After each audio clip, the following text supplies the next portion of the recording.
मोहोळ तालुक्यातील आष्टी ग्रामपंचायतीने 15व्या वित्त आयोगातून रोजगार हमी योजना, जनसुविधा, जिल्हा परिषद सेस फंडातून सुमारे 1 कोटीहून अधिक निधींच्या विकास कामाचं भूमिपूजन राज्यसभेचे माजी खासदार अमर साबळे यांच्या शुभ हस्ते, तर सोलापूर जिल्ह्याचे अर्थ व बांधकाम समितीचे सभापती विजयराज डोंगरे यांच्या अध्यक्षतेखाली विकास कामाचा सोहळा संपन्न झाला। माझे मोठे बंधू, माझे सर्वा माननीय श्री विजयराज दादा डोंगरे यांच्या सहकार्यातून आष्टी गावामध्ये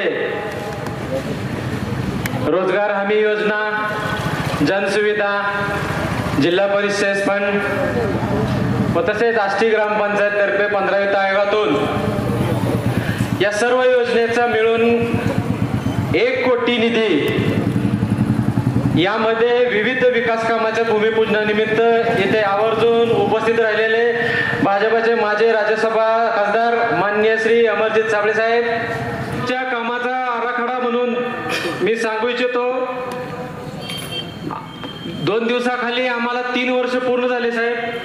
ग्रामपंचायतीला सरपंच म्हणून आम्ही काम करत आहोत। त्याच्या अगोदर मी दादांबरोबर 7 वर्ष झालं, म्हणजे हे चालूचे 3 वर्ष, त्याच्या अगोदरचे 5 वर्ष माननीय विजयराज दादांबरोबर मी माझे मिसेस पंचायत समिती सदस्य म्हणून दादांबरोबर काम पाहत होते। या टोटल 7 वर्षाचा गावामध्ये कशा पद्धतीने काम झालं याचा एक आराखडा आपल्यासमोर मांडत आहे साहेब। 7 वर्षापासून दादांबरोबर सातत्याने काम करत असताना जनतेची सेवा, त्यांच्या अडीअडचणी सर्वात पहिले आम्ही हातात घेतलं वाड्या वस्त्यावरून गावाकडे येणारे रस्ते। माननीय विजयराज दादांनी आष्टी गावातील चव्हाण वस्ती जे रेल्वे लाईनच्या वरचे आहे त्याला डांबरीकरणासाठी 1 कोटी 11 लाख रुपये दिले होते। त्याचं काम पूर्ण आहे साहेब। त्याच्यानंतर जुना देवडी रस्ता, ज्याला व्यवहार सुरवासी वस्ती म्हणतो, त्याला दादानी 25 लाख रुपये 2 टप्प्याने डांबरीकरणासाठी दिले। टोटल 50 लाख रुपये त्या ठिकाणी दादानी 7 वर्षापूर्वी उपलब्ध करून दिले होते। त्यानंतर तुळशी रस्ता, ज्याला आपण सुळेखोड्यातला रस्ता म्हणतो, त्या ठिकाणी दादानी 10 लाख रुपये आणि 15 लाख रुपये म्हणजे खडीकरणासाठी आणि डांबरीकरणासाठी टोटल 25 लाख रुपये मागे दादानी दिले होते। त्यानंतर मॅडम माझे मिसेस पंचायत समिती सदस्य होते, त्यामार्फत साधारणतः 10 लाख रुपयेचा गावामध्ये, जसं शाळेमध्ये खेळणी बसवायची असेल, लहान मुलांसाठी खेळणी बसवली असेल, कडबाकुटी, शिलाई मशीन असे उपक्रम त्या टायमाला राबवले। 4 वर्ष त्याच्यामध्ये गेल्यानंतर 5व्या वर्षी दादांच्या कार्यकाळामध्ये मी सरपंच झालो आणि दादांनी सुरुवातीला जनसुविधा, नागरिक सुविधा मधून 40 लाख रुपये दिले साहेब। त्या अंतर्गत सर्वात पहिले ज्या वार्डामध्ये आमचे सदस्यच आले नाहीत, जिथं आमचे कधीही आमचे म्हणजे एक प्रकारे जनता कमी असं म्हणू शकतो आपण, पण त्यांचे जे प्रॉब्लेम्स आहेत, त्यांच्या अडीअडचणी आहेत, त्या आम्ही सगळ्यात पहिले घेतल्या। विरोधकाचा वार्ड जरी असला तर तिथे आम्ही 40 लाखाचं माननीय विजयराज दादांच्या मार्फत खडीकरण आणि मुरमीकरणाचं काम केलेलं आहे। त्याच्यामध्ये जुना रोपळे रस्ता असेल, जुना पापरी रस्ता असेल, खालची चव्हाण वस्ती असेल, वरची चव्हाण वस्ती असेल, तळकुटे वस्ती असतील, अशा विविध ठिकाणी 4-5 लाखाच्या स्वरूपात 40 लाख रुपयाचं काम माननीय विजयराज दादांच्या मार्फत या ठिकाणी झालेलं आहे। त्यानंतर दादांच्याच मार्गदर्शनाखाली पंचायत समितीला मॅडम असल्यामुळे मॅडमांना 40 लाख रुपये दादांनी निधी उपलब्ध करून दिला। त्यामध्येही आम्ही गावांतर्गत काँक्रिटीकरण करणे, गावांतर्गत गटारी करणे, शेवाळे तात्या वस्ती, अशा सगळ्या छोट्या वस्ती करून 40 लाख रुपयाचं काम केलं। म्हणजे मागल्या 4 वर्षामध्ये, सुरुवातीच्या 4 वर्षामध्ये दादांनी आष्टी गावामध्ये 1 कोटी 85 लाख रुपये दिले होते। त्यानंतर मी सरपंच झाल्यानंतर 1 वर्षामध्ये दादांनी 40 लाख रुपये दादा मॅडमच्या मार्फत, म्हणजे दादांचे टोटल 80 लाख रुपये दिले। त्यानंतर साहेब त्यांचा कार्यकाळ संपला आणि पंचायत समिती आणि जिल्हा परिषदेमध्ये प्रशासकीय लागू पडली आणि त्यात कोणी नसल्यामुळे आम्हाला इथं काम करायला अडचण निर्माण झाली। तरीही दादांच्या मार्फत, त्यांच्या मार्गदर्शनातून आष्टी गावामध्ये नाविन्यपूर्ण उपक्रम आम्ही आमच्या गावामध्ये राबवले साहेब। त्याच्यानंतर आम्ही 2 वर्षामध्ये ग्रामपंचायतच्या 15व्या वित्त आयोगातून टोटल 1.5 कोटीची कामं केली साहेब मी। त्यामध्ये नवीन उपक्रम असे आहेत की शाळेमध्ये LED TV बसवणे, जेणेकरून मुलांना डिजिटलायझेशनच्या मार्फत शिक्षण होईल. त्यांना स्वच्छ पाण्याची सुविधा होण्यासाठी RO प्लांट्स बसवणे. शाळेमध्ये गोरगरीब मुली शिकायला येतात, त्यांचे शिक्षण केवळ लांबून येतात म्हणून त्यांना सायकल नाही म्हणून शिक्षण राहू नये, या अंतर्गत आम्ही जवळजवळ 20 सायकली मुलींना मोफत वाटणे. गावामध्ये RO प्लांट बसवणे. साहेब, आतापर्यंत 3 वर्षामध्ये आष्टी गावामध्ये 80% अंतर्गत गटारी झालेले आहेत. BDO साहेबांनी आवर्जून सांगितलं, पूर्ण मोहोळ तालुक्यामध्ये अजून असं गाव नाही आहे जे 80%च्या आसपास पोहोचलेलं आहे. आणि सर, आम्ही ह्या वेळेस अजेंडा घेतला की या वर्षी 100% गाव अंतर्गत गटारी करायचं आहे. साहेब, गेल्या 6-7 वर्षामध्ये आष्टी गावामध्ये 4.5 कोटीचं काम झालेलं आहे. मला एक सांगायचं सर, एखाद्या तालुक्याचा आमदार एका गावासाठी एवढं देऊ शकत नाही जेवढं आम्हाला विचारत दादाने दिलेला आहे. दादांचा हा आराखडा, जर नुसतं दादा आमदार नसतील आणि सभापती असतील, जर एका गावामध्ये एवढा देत असतील तर तालुक्याला किती निधी दिला असेल आपण अभ्यास करावा साहेब. आणि भाजपच्या आपल्या सर्व वरिष्ठ माणसांना व सर्व पदाधिकारी मंडळांना दादांचं कार्य व कर्तृत्व आपण तिथं सांगावं आणि दादाला मोठ्या पदावर त्यांना नामांकित करावं अशी माझी वैयक्तिक व ग्रामपंचायतच्या पूर्ण आष्टी ग्रामस्थांकडून व आष्टी गटातील सर्व मंडळींकडून आपण सांगू इच्छितो. आता सांगायचं, 2 दिवसाखालीच आम्हाला त्याची बातमी मिळाली साहेब, 2 कोटी रुपयांना निधी मंजूर झालाय 5 वर्षासाठी. तेही माननीय दादाने, विजयराज दादाने त्या टायमाला पाठपुरावा केला म्हणून आणि आपले तालुक्याचे नेते संजीव दादा खिलारे यांच्यामुळे ते सहज शक्य झालं. अशा पद्धतीने आम्ही गावामध्ये कामं करत आहोत. जे काही कामं भविष्यात अजून बरेचशी कामं राहिलेली आहेत. बरेचसे प्रस्ताव आम्ही मंत्रालयात या ठिकाणी सर्वे टाळलेले आहे. मस्जिदीची कामं असतील, बौद्ध समाजाची कामं असतील, गावातल्या अजून इतर सर्व काँक्रिटीकरण, गटारी ह्या येत्या 2 वर्षात अजून आपण पूर्णपणे करणार आहोत असं मी आपल्या सर्वांना आज या सभेच्या माध्यमातून सर्व ग्रामस्थांना सांगू इच्छितो. मी जास्त वेळ काही घेणार नाही. इथे सर्वजण तुम्ही आला आणि त्यातून सुद्धा इतक्या मोठ्या प्रमाणात विकास करणं हे काय एरेगैरेचं काम नाही. आणि डॉक्टर साहेबांना जिल्हा परिषदेच्या माध्यमातून असेल, राज्य शासनाच्या माध्यमातून असेल, निधी जरी मी देत असेल तरी सुद्धा इथल्या स्तरावरती तो वितरित करणं, चांगल्या पद्धतीनं राबवणं ही म्हणावी तेवढी सोपी गोष्ट नाही. पण असं असताना सुद्धा डॉक्टर साहेब असतील, त्यांचे सर्व सहकारी असतील, मार्गदर्शक असतील, या सर्वांनी मिळून अतिशय चांगल्या प्रकारचा विकास आहे आष्टी गावात मागील 7 वर्षापासून करण्याचा प्रयत्न केलेला आहे. आमच्या भगिनी प्रतिभाताई पण इथं पंचायत समितीच्या सदस्य होत्या.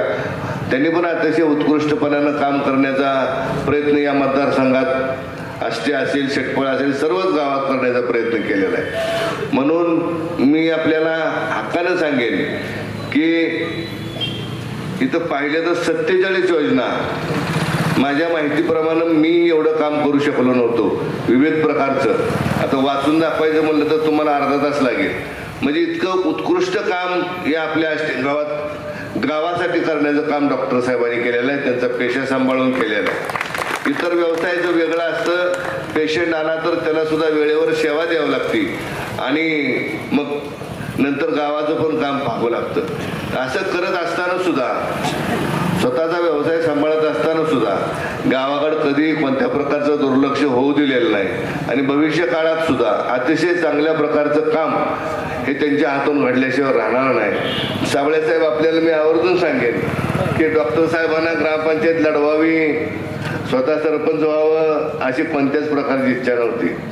निवडणूक तर लागली, सहज डॉक्टर साहेबांना फोन केला की आपल्या गावचं कसं पॅनल, काय तयारी, काय नाही. डॉक्टर साहेब म्हणले मला तर काही इंटरेस्ट नाही, मी निघालोय मुंबईला एका कामाने. मी त्यांना निम्या रस्त्यातून परत बोलवलं आणि दुसऱ्या दिवशी त्यांना ग्रामपंचायतीचं पॅनल करून अर्ज भरायला लावले. आणि मग डॉक्टर साहेबांनी अटीतटीचा सामना झाला आणि डॉक्टर साहेब शेवटी सरपंच झाले. मग त्यांची इच्छा नसताना सुद्धा ही त्यांच्या अंगावर पडलेली जबाबदारी त्यांनी अतिशय समर्थपणे आज तागायत पार पाडली. 3 वर्ष पूर्ण झाली. सुहासराव सुरुवातीला नव्हते, पण सुहासराव परत निश्चितपणानं एका चांगल्या प्रवाहात सामील झाले. निश्चितपणानं मला सांगायला अभिमान वाटतो आष्टी गावचा पाठीमागचा इतिहास काढला, मी जवळपास 2004 पासून तरी सक्रिय राजकारणात आहे. 2004 पासून आष्टी गावात इतक्या प्रमाणात हा निधी कधीच आला नव्हता. भाऊ असतील, तालुक्याचे नेते असतील, एका गावाला 10 लाख दिलं तर परत 2 वर्षानं त्या गावाला 4-5 लाख द्यायचे. पण मी तसं नाही केलं. मला भारतीय जनता पार्टीचं अतिशय भक्कम पाठबळ मिळालं. देवेंद्रजी असतील, विजय मालक असतील, आमचे प्रशांत मालक असतील आणि सर्व जिल्ह्यातल्या नेते मंडळी.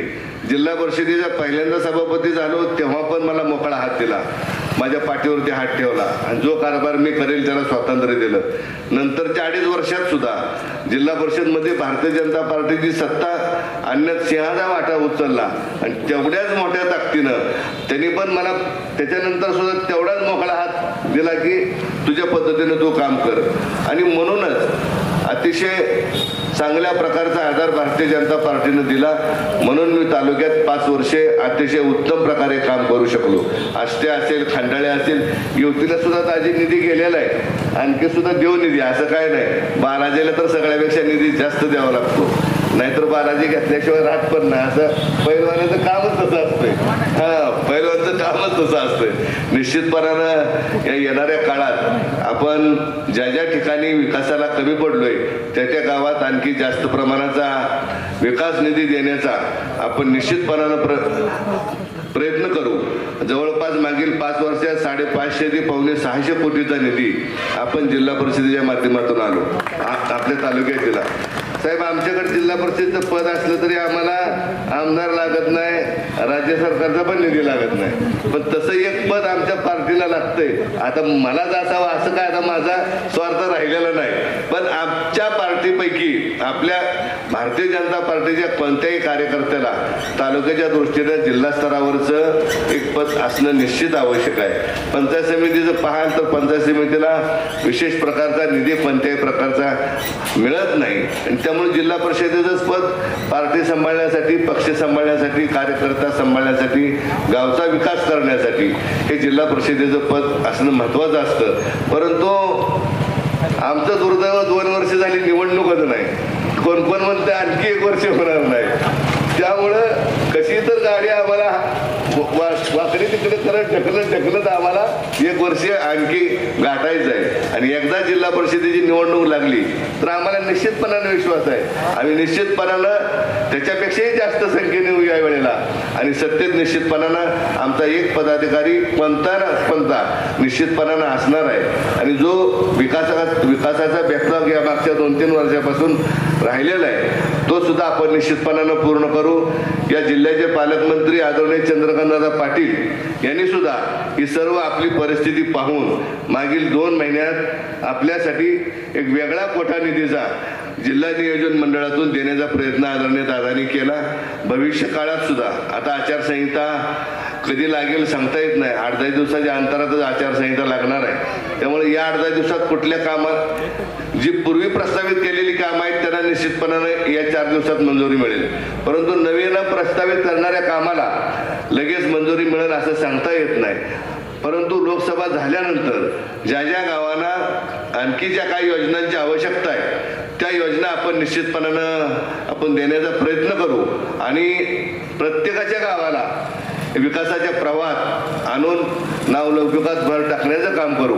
अतिशय उत्तम प्रकारे काम या आष्टी गावात चाललेलं आपण पाहतोय. पाण्याच्या बाबतीत असेल, गटारीच्या बाबतीत असेल, डेंग्यूचं डॉक्टर साहेबांनी उदाहरण सांगितलं. महाराष्ट्रभर पाहिलं तर प्रत्येक गावात डेंग्यूचे पेशंट होते आणि आष्टीसारखं एवढं मोठं गाव असताना सुद्धा बोटावर मोजण्या एवढेच पेशंट होते. म्हणजे हे तुमच्या कर्तृत्वाची पावती आहे. आणि निश्चितपणानं ज्याला कुणाला तुमचा विकास पचत नसेल तरी सुद्धा जनता त्याचं ऑडिट केल्याशिवाय राहत नसते. काही लोक बोलत नसतील, काय समोर येऊन सांगत नसतील आम्ही तुमच्या पाठीच्या किंवा तुमचा विकास आम्हाला आवडलाय, तुमचं काम आम्हाला आवडलंय. परंतु लोकांच्या मनात निश्चितपणानं हिशोब असतो की या गावासाठी कोण चांगला आहे, कोण नम्र आहे, कोण उद्धट आहे, कोण वाईट आहे. सगळ्या प्रकारचा प्रकारचा विचार हे समाज मन करत असतं आणि आष्टी तर हे विचारवंतांचं गाव आहे, आष्टी क्रांतिकारकांचं गाव आहे. त्याच्यामुळं तुम्ही अनेक वेळा चांगल्या माणसाला जर हाणून पाडायचं असेल तर त्याला बदनाम केलं जातं. असे अनेक प्रयत्न हे गावमोडीत होत असतात.